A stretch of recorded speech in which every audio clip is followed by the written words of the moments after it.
midnight, the Honda is still leading at the Bol d'Or.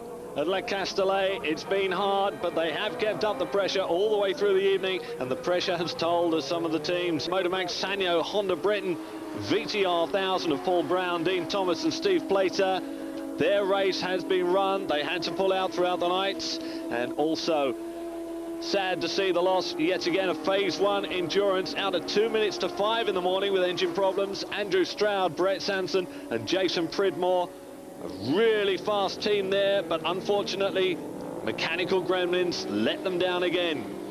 But this is the bike that's been chasing very, very hard. Brian Morrison with Terry Reimer. We're watching Terry Reimer on the... Bien sûr, de la Honda qui elle a roulé sans problème.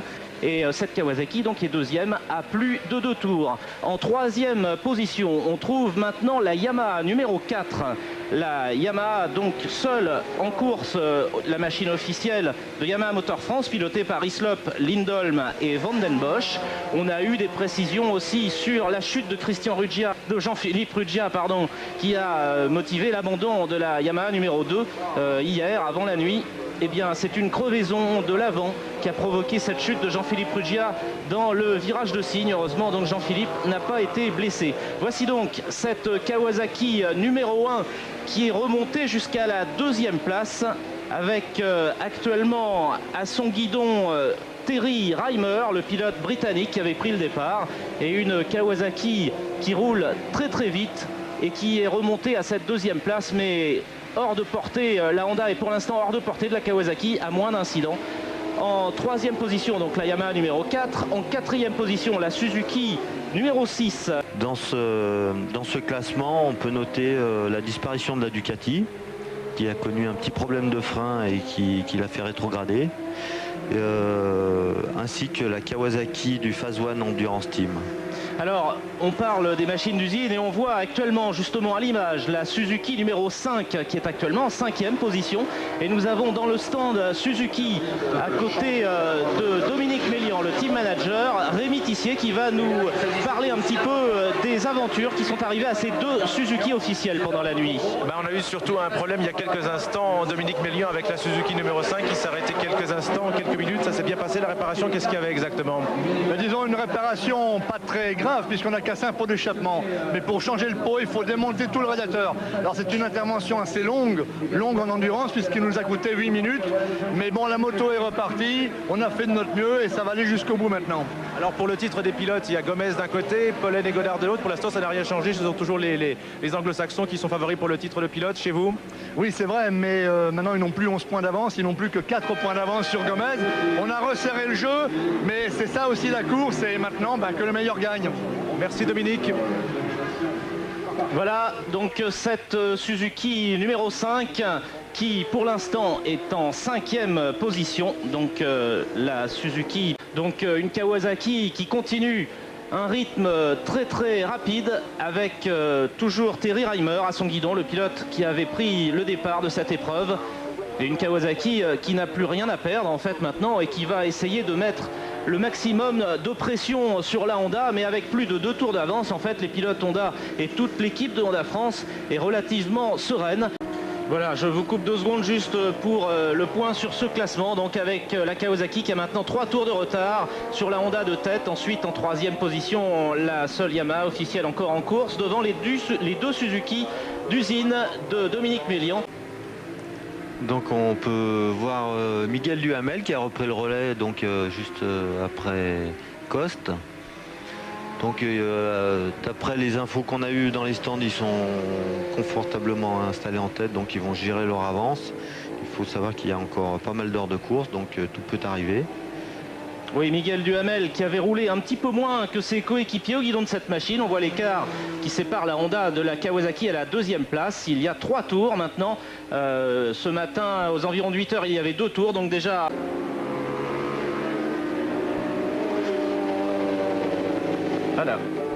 Voilà cette machine de tête que l'on voit actuellement.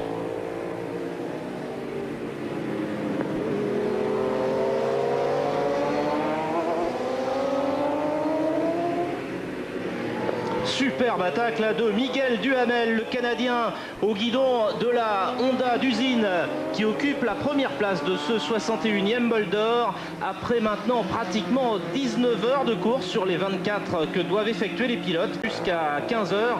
Là, il est évident que tout le monde va tout faire pour essayer d'arriver jusqu'à 15 heures cet après-midi.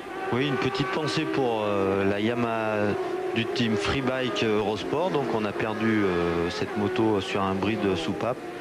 Donc eux ne verront pas le jour et l'arrivée.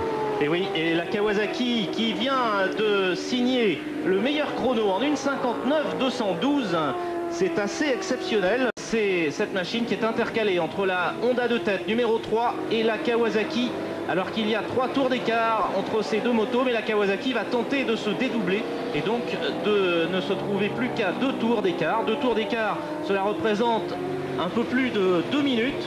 Et c'est vite perdu 2 minutes puisque la Kawasaki cette nuit a connu un problème d'électrique puisque son feu arrière ne marchait plus et elle a perdu 5 minutes simplement sur cet incident électrique.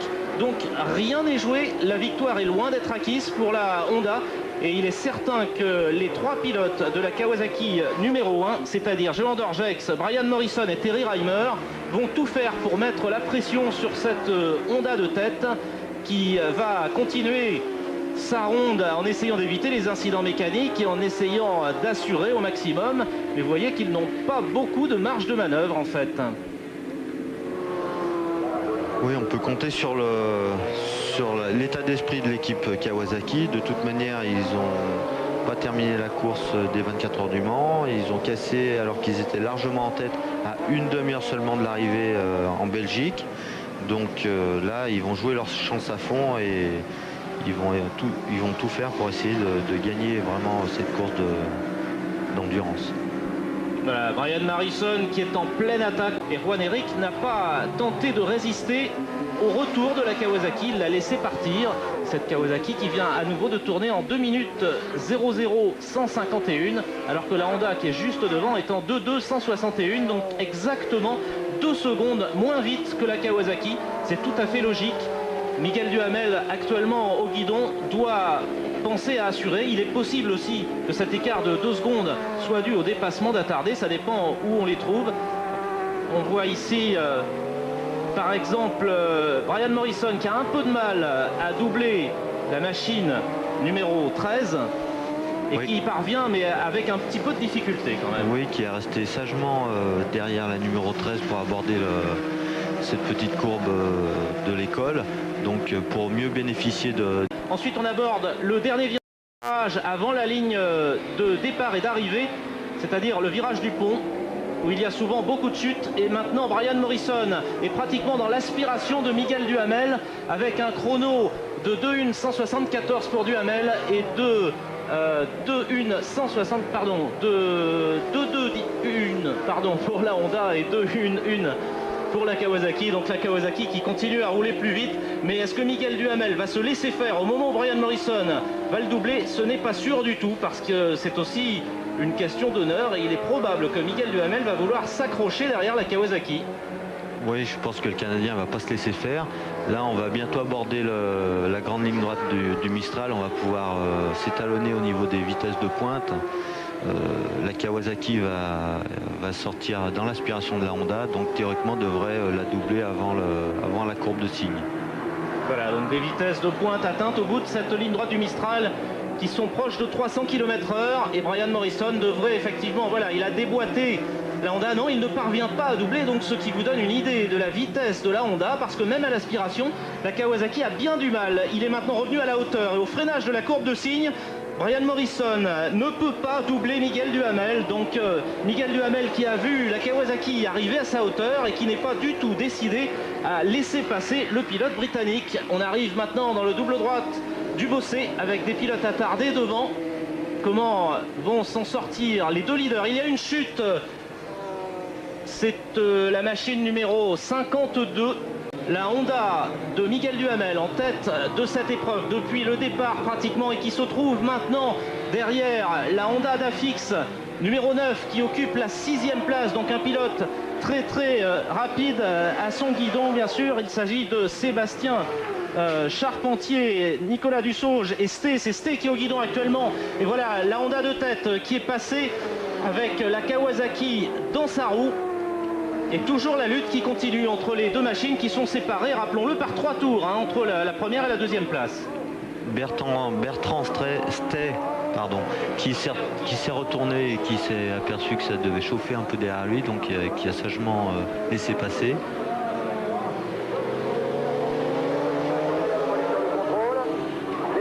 Également. Bref, on prend beaucoup de plaisir. Voilà, on retrouve la Honda de tête suivie de la Kawasaki pilotée par Brian Morrison. Brian Morrison qui va aborder encore la ligne droite du Mistral collée à la roue arrière de la Honda. Cela signifie que la vitesse de pointe de la Honda est vraiment excellente. Voilà, Brian Morrison qui est à hauteur maintenant de Miguel Duhamel. Il est placé à l'intérieur, donc en principe, il devrait pouvoir passer. Eh bien non, formidable résistance de Miguel Duhamel. Je pense que dans le stand Honda, on doit commencer quand même à être un petit peu inquiet parce que c'est le genre de choses qu'on apprécie pas beaucoup. Apparemment, la Honda est... Voilà, donc une chaude lutte entre les deux machines de tête, mais qui sont séparées par 3 tours. On va vous quitter quelques instants pour une petite page de publicité et on va se retrouver ensuite avec Rémi Tissier notamment qui est dans les stands avec la Yamaha officielle. En deuxième position, on revoit précisément cette action, c'est dans la ligne droite du Mistral, juste avant la courbe de signe que finalement Brian...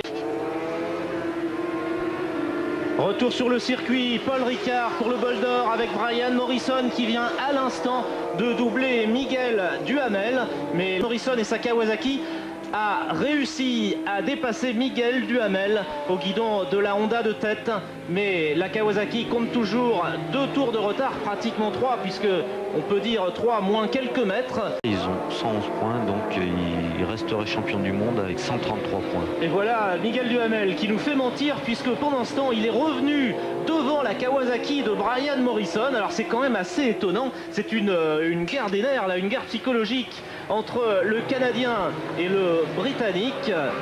Miguel Duhamel qui a encore un petit peu de mal à doubler un concurrent attardé. Il va le faire au freinage du virage du pont.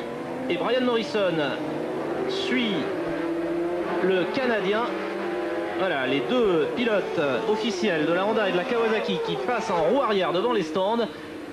Et Brian Morrison va sûrement tout faire pour essayer de doubler à nouveau le pilote de la Honda comme il l'avait fait tout à l'heure au bout de la ligne droite du Mistral juste avant le freinage de signe.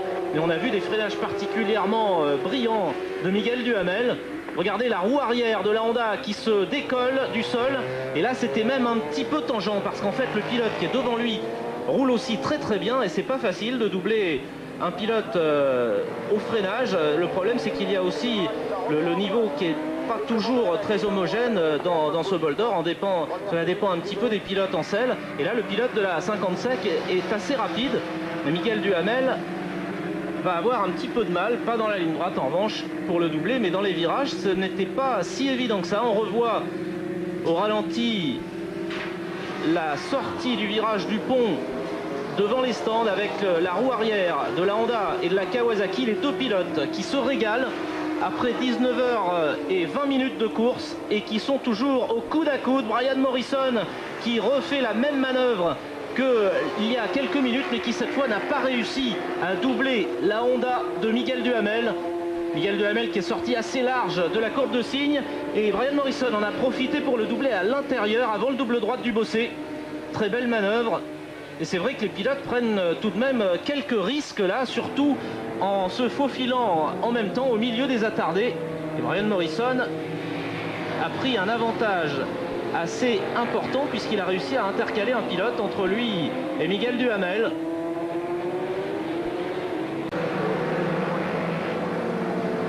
Il y a maintenant 19h22 que le 61e bol d'or est parti et la Honda numéro 3 pilotée actuellement par Miguel Duhamel est toujours en tête. Très important de la Sainte-Baume qui précède la ligne droite du Mistral. Toute la vitesse de pointe est conditionnée par la sortie. Et là Brian Morrison qui sort très très large encore. À un peu plus de 4h30 de l'arrivée de ce 61e bol d'or, il ne reste plus que 44 équipages en piste et à noter notamment l'abandon du team Dijon Endurance de Dominique Beauvais, d'Éric Chevalier et de Bruno Perrard. Ryan Morrison qui maintient un écart d'environ 50 mètres sur Miguel Duhamel et la Honda de tête. Miguel Duhamel qui a toujours un petit peu de mal à doubler les attardés ou qui plutôt effectue ses dépassements avec un peu plus de prudence que Brian Morrison. Il faut dire que son rôle à lui n'est pas de prendre des risques, il doit au contraire essayer de piloter le plus sûrement possible puisque sa machine est en tête avec plus de 2 tours d'avance et dans son stand on est déjà prêt à un nouveau ravitaillement. Plus de facilité avec la Kawasaki pour doubler les concurrents. Peut-être une différence de comportement moteur. Tout le monde est prêt au box et les mécanos sont sur le qui-vive. Donc Miguel Duhamel va terminer son relais. Et normalement ce sera Christian Lavieille qui va prendre le guidon maintenant de la moto de tête, un équipage. Donc sur ce compteur digital on note également la consommation et le débitmètre de la pompe à essence. Donc il sait exactement où en est sa capacité d'essence dans le réservoir. Le team Yamaha qui est assez pointilleux avait, vous en souvenez peut-être, fait réclamation